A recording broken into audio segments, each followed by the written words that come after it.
Hey everyone, Lazy here, coming at you from the Pepper Dungeon. Just going to make a quick video today. I wanted to show you a little bit about Home Assistant and Node-RED and how I use that. Currently, I grow overnight because we have time of use pricing, so it's cheaper at that time of day. Starting January 1st, we'll have a freeze on our pricing, and in Ontario, that means I can grow during the regular hours and it won't cost me any differently than growing at night. This helps because then I don't have to wake up super early to check on peppers, etc., etc. So here we go. I'll just show you a little bit. It's not too in depth, so if you have any questions, just post in the comments and we'll go over it later, okay?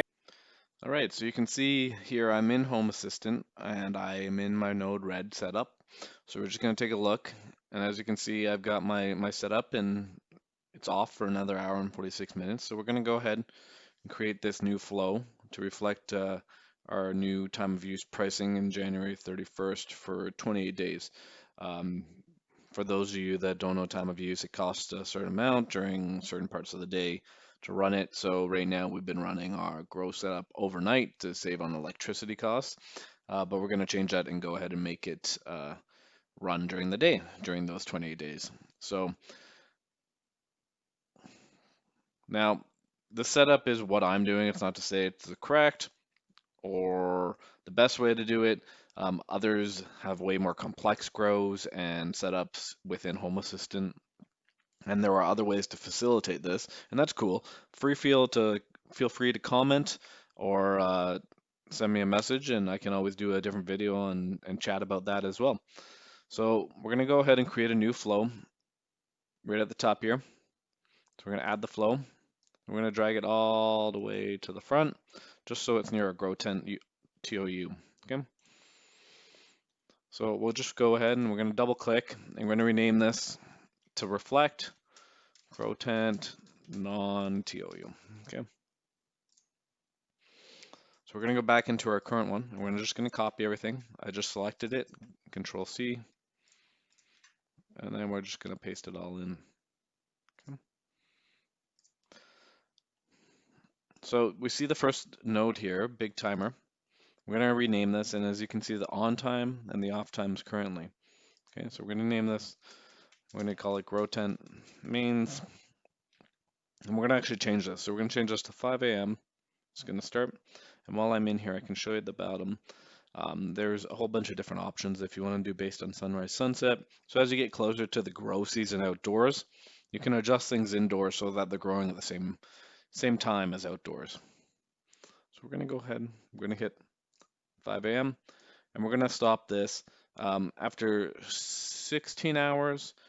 So we're going to go ahead and that I believe is 21 if my math is correct. And it is. Okay. And we're going to turn the second one off because we don't need it. So, okay. As simple as that, we're just going to hit done. And I'll show you these other pieces and what they do, and then we'll go through these and just change them. So this is the switch, and that mains. So as you saw, there's an on and off in the switch.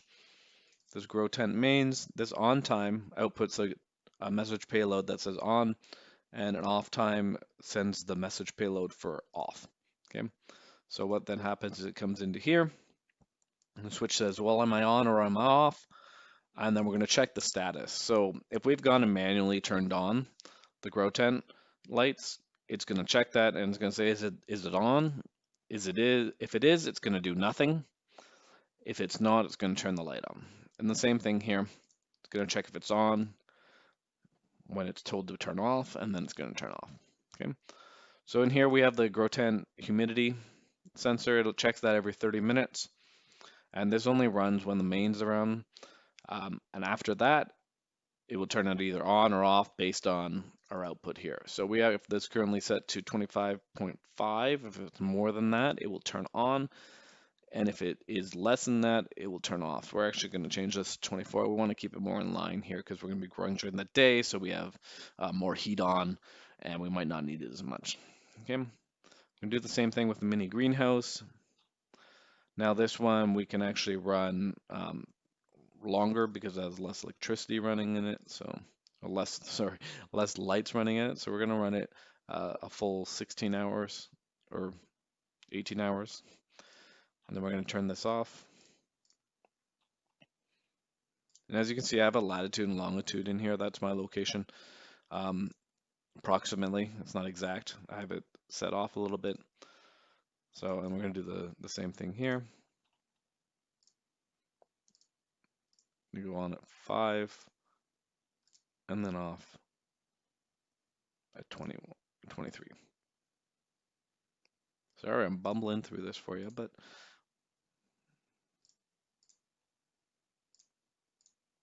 okay. And this bottom one we're not going to check. So my partner, I have set up a grow light and a humidifier, and that turns on at 7 a.m. for her and turns off at 7 p.m. So next thing we're going to do is we're just going to go in here. We're going to disable this because we don't want it running yet. So we're going to go in here, and at the bottom, there's actually a disable. You can't see it in the screen because it's too long. We're just going to disable, and then it's turned everything to disabled. Okay, so we're just going to deploy that. And now, as you can see, the node itself is, the flow itself is disabled. And we'll just come and enable it on December 31st. And that way it's set up in the evening and ready for the next day. All right, and that's it. It's pretty simple, pretty straightforward. So I hope that gave you some ideas as what to do with your grow, or if you got any comments on how I can improve it, feel free to comment down below. Hit subscribe. I am going to be giving away some hot sauce at some point. Once we have 50 subscribers, for sure, we're going to be giving away some seeds. So hit subscribe if you haven't yet, and we'll talk to you later.